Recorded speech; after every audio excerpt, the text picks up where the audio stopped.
Hold on. On Seven. So, Paul's meeting of the Commissioners meeting August 7th to order with the Pledge of Allegiance. I pledge allegiance to the flag of the United States of America and to the republic for which it stands, one nation, under God, indivisible, with liberty and justice. Morning, everybody. Okay, housekeeping note, this meeting is being recorded.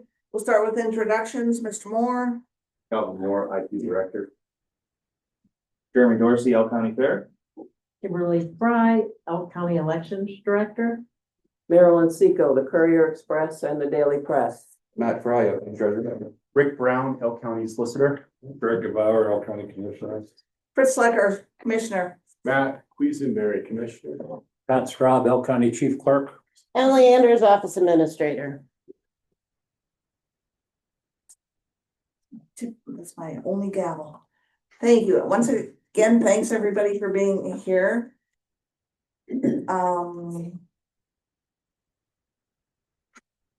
So we'll move on to approval of the agenda. Gentlemen, you have an agenda in front of you. Any questions, changes, edits? Hearing none, I'd entertain a motion to approve the agenda as presented. So moved. Motion and a second. All those in favor signify by saying aye. Aye. Aye, motion carries. Thank you. Next, we also have the minutes of the July 24th, 2025 Commissioners meeting have been reviewed. Any questions, comments on those? No, motion to approve the July 24th, 2025 meeting minutes. Second. Thank you, Commissioners. The motion is second. All those in favor signify by saying aye. Aye. Motion carries. Thank you. Next in the presentations, we have Jeremy Dorsey, who looks pretty good for the middle of Fair Week, the Elk County Fair. Yeah, this guy's looking okay. He does. So welcome, Jeremy. Thank you. Give us an update. So obviously going into our 51st annual fair out on the fairgrounds over in Kersey. You know, lots of big projects, you know, not just the last couple of years, but even just coming into this year, expansion of the horse barn.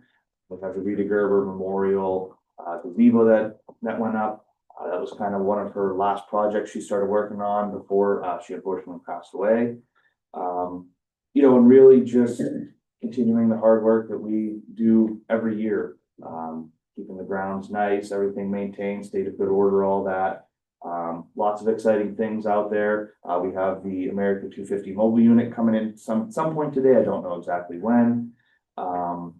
You know, new stuff. We got some mini pig races going on up there, which actually is pretty cool. We got the glass blower in, you know, lots of great people who come out every year to support us. You know, so we love seeing everyone's face out there, and you know, it's a good time. So hopefully people can make it. So do you have to bring your own pig for the pig race? No, you don't. I think so. Are they every day? Yeah. Or a few days in a row? There's every day 6, 7:30, and 9. And what, for a fee, you can coach a pig? No, it's $10 all in. So I mean, tonight will be Veterans Night, so veterans will get in for free. Otherwise, it's $10 gate entry, and that includes you know, musical entertainment, the grandstands. Tonight's the little tractor pools, the pig races, rides, everything else out there. So I'm fascinated with the pig races. So again, do you get to coach your own pig, or So you part of just watch the pigs race? you basically just watch it. Can you put money on them? Cause I heard a kid last night saying, my mom's gonna do the pig races tonight. Okay, so Just explain how it works. yeah, right, that's right. Steve. So In front of them, what We is should it? cancel the rest of it. So yeah, so they'll divide the crowd up into like 4 colors, and that's what one is for. Oh, okay. Like the pierogies at the. Yeah, but they have little goats that run too. And there's Getting better. yeah, it gets better. But away tonight. When they, so the guy who does this for us, it's the same guy that has our petting zoo. When he bought trailer and that part of the business, there was also a little potbelly pig that ran with the goats. So they put a potbelly pig in with the goats when they race. And he picks one person out of the crowd that if Potbelly Pig wins, they have to give it a kiss on the snout. Maybe that's what this And that's kid was probably- talking yeah. about. Yeah. So, Great. yeah, it's like a 15-minute show, but it's cool. Where's it at? At the track or at It's, the horse? it's up at the top, like right across from the Farm Bureau. So, other side of the petting zoo is right there. At what time? 6, 7:30 and 9. 6, okay, so I can be there at 6 tonight, before I have to work. I tomorrow. know. How many I know exactly where to find you. Well, if you're at the mobile unit, you're right next to the pig races. Oh, I bet I really want that. Like to watch, yeah. You'll get to see all of it. Yeah. So the mobile unit will be up top, kind of on the corner up by the flagpole behind it, next to the stage. Pretty big platform. At our races. We should have like a Like a cheer. 3-legged race with potato sack or something. I cannot do the wheelbarrow race. I'm ruling that out right now. I have a gigantic racetrack back there. We can set anything you guys We want can do on. a couple miles. I'll referee. Thank you for having me. You bet. We're happy to support the fair. So, thanks for being here. Okay, next on our agenda, no resolutions, no old business. Under new business, we have Kimberly Fry here, our Director of Elections. New business number 1 is a request to approve an election for provisional ballot affidavit redesign grant in the amount of $500. Yes, the Department of State has redesigned our provisional ballot affidavit envelopes. And since they redesigned those, they are offering us a $500 grant to replace our old envelopes with our new envelopes with the new design. And so these will be brought out for the November 4th election to our polling place. Anybody that votes a provisional ballot, this is the affidavit envelope that they stick their secrecy envelope into. And so they will use the new design of the envelopes. State has been quite frequent with their changes and upgrades to your forms of envelopes and papers, haven't they? Yes, this is supposed to make it easier. It's for the voters to understand what affidavits on that envelope they are supposed to complete and fill out. It's also to help our poll workers. It's a streamlined envelope. Completely redesigned. You fully endorse it. Yes. You're a trooper, Kim. So, It'll be awesome. And the $500 will cover our costs to replace our old envelopes. And these can be reused, I guess. Yes, we do. We do reuse our envelopes. So out of like in the primary, we only had 4 provisional ballots. So we only had 4 envelopes that were used. So what we do is we have a provisional ballot bag and we just restock that. We usually send 10 provisional ballots out. So if one of the envelopes is used in the precinct, we just replace it and with a brand new unused envelope. And let's say the change in design and we have to get all new ones. Is it still gonna be green? I don't know. It'll have, It's okay. I don't have the design here, but it will have green light, it will have a green. You'll let us see it when it comes Okay. in. Yeah, I have in my office, I do have a copy of the design, so I can show it to you after the meeting. So I would make a motion to accept requests for the $500 grant for us to use for updating the provisional ballots. Right. Thank you. Second. Second, I'll just, take a second to note that the state is spending a total of $56,000 for these ballots. 2 envelopes, Philadelphia gets $6,200. Minimum is $500. So we are with many, many others in the 5. So we have a motion and a second. All those in favor, signify by saying aye. Aye. Aye, motion carries. Thank you. New business number 2, a request from elections, for the application for the Election Integrity Grant Program. This is, we've received this in the past. This year's amount, to apply for is $106,043.87.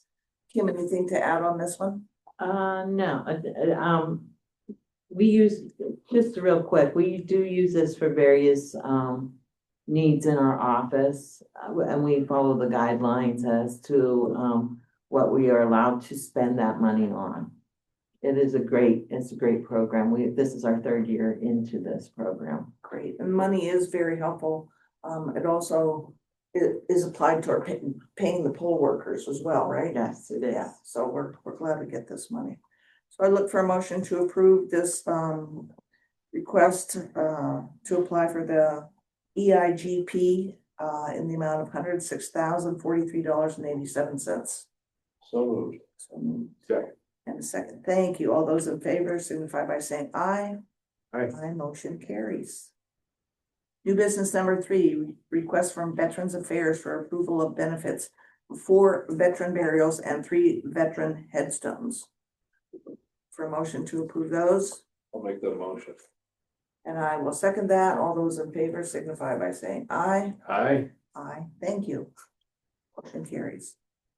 Now, new business number 4, we have a request from Children and Youth Services for renewal of a grant application from CAPC for the Incredible Years in the amount of $70,000, an increase of $5,000 from last year. And our director from CYS, Nancy Baker, couldn't be here today, but she did send some explanations. CAPC is requesting an increase of $5,000 for fiscal year 25-26. Incredible Years is an evidence-based parenting program for those youth and families affected by domestic violence. It is also available to parents who are incarcerated. Any questions? Comments? Discussion? Look for a motion that we approve that request from CYS. I'd make that motion, Commissioner. Thank you. Second. We have a motion and a second. All those in favor signify by saying aye. Aye, motion carries. Thank you. Next, we have new business number 5 is also a request from Children and Youth Services for renewal contracts from July 1, 2025 through June 30, 2026.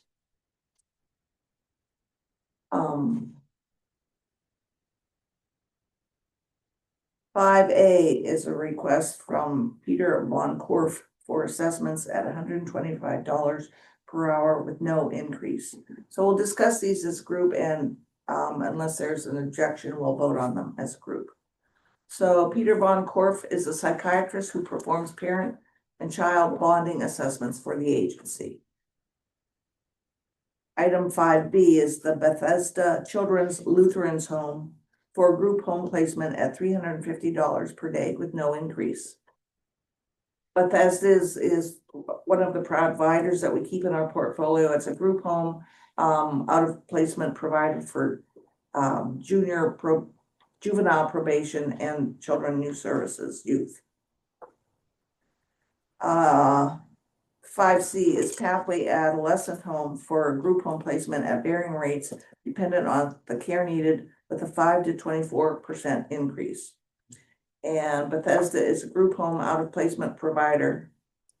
Pathways is another group home provider available for CYS and JPO youth. So we have new business 5A, 5B, and 5C, all requests from Children and Youth Services for renewal contracts. Any other questions, comments, or discussion? Hearing none, look for a motion to approve 5A, B, and C. I will make that motion. Second. We have a motion and a second. All those in favor signify by saying aye. Aye, motion carries. Thank you.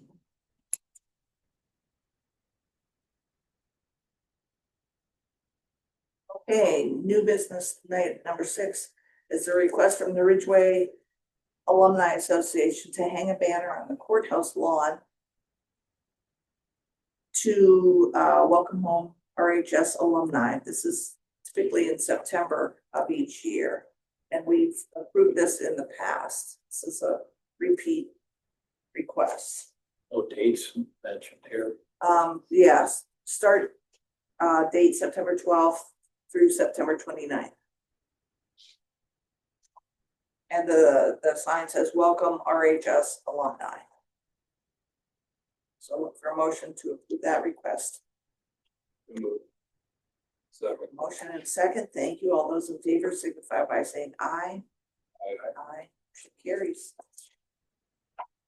New business number 7 is also a request for a courthouse lawn use request. This one from Elk County Council on the Arts for lawn use, courthouse lawn use on October 18th, 2025 for courthouse days. There is no sign. This is the second year of the Harvest Days, and we had a good experience last year. They bring in vendors and live music on the courthouse lawn.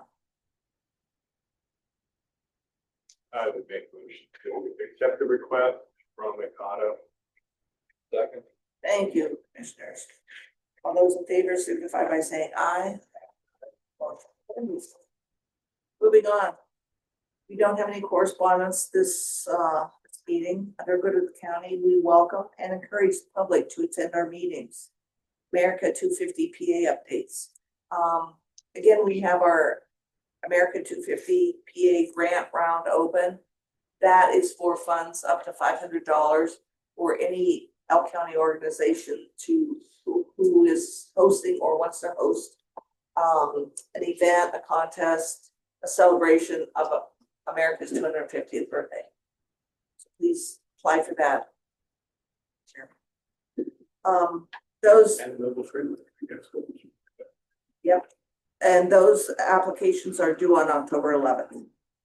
Another thing that Jeremy mentioned, we have our A250 PA Global Experiential Unit at the Elk County Fair tonight. So I am signed up to work that booth. It sounds pretty interesting. There's contests, prizes, all sorts of fun things. So I'm looking forward to seeing that. I'm glad they're coming here. They are not going to be at the Cameron County Fair, so we're really thrilled that they're going to be here. And I don't know why that is, but they said they wanted to hit all 67 counties. Then last on the A250 PA, our bell, Liberty Bell, will be in the parade in Bennett's Valley over Labor Day. It was a big hit at the Ridgeway Fire Department's parade this past weekend. Like seeing that. So also we are now accepting applications for our fall round of Act 13 mini grants. Those grants are up to any amount up to $1,000 to $10,000. We've given about $1.25 million out in those grants since former boards of commissioners set up that program. So we typically get a great response to that. So, and those are due end of business last day of August. So we'll be announcing those awards in September. Next, under good of the county, our Veterans Affairs Office will be closed on August 19th from 12:30 p.m. to 4 p.m. due to mandatory training. Last but not least, please continue to pray for our military personnel, our families, and our children, their teachers, and all elected officials, and peace in the world. Questions from the press? No? All good. Awesome. Comments from taxpayers? Thanks again, Jeremy, for being here. You like working on affairs. Keep it up. And I'll look for a motion to adjourn. Meeting adjourned. Our next meeting will be at 10 a.m. right here in this room on August 21st. Thanks, everybody.